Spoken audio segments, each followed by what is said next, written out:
As part of our normal business practices, we always look to see what people are looking for and what they want to hear about. And we do this via our YouTube channel, and we can see what a lot of the most common searches that are bringing people to our YouTube channel.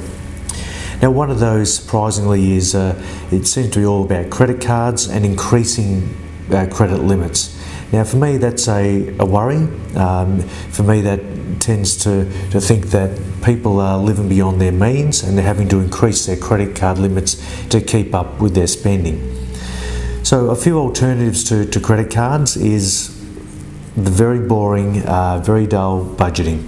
So instead of searching for credit card increases or good credit card interest rates, perhaps some of those people should be looking at budgeting software. Now, there is a myriad of budgeting software on the website, on the internet. So plenty of options out there. Some of it's extremely good. What I'd recommend when it comes to budgeting, that you break it down into weekly amounts, or if you get paid on a fortnightly basis, break it down onto a fortnightly basis, and break your pay up into, I suppose, a virtual jam jar type saving approach, where you're putting a certain amount away for each utility, and you're setting up direct debits directly into those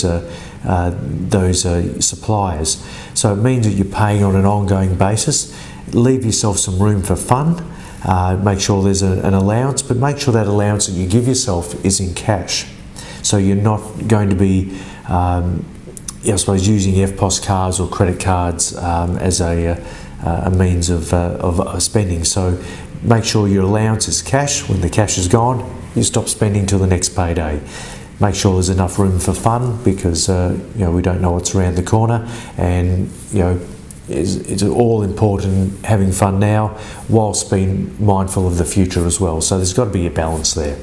So yeah, I think credit cards are a real worry, and I think people should be a lot more careful the way they treat them. Don't just switch from one card to the next card and get 6 months low interest rates. I don't think that fixes any long-term issues. The long-term issues centre around budgeting and making sure that your house is a profitable business, which means that you're spending less than what you're making.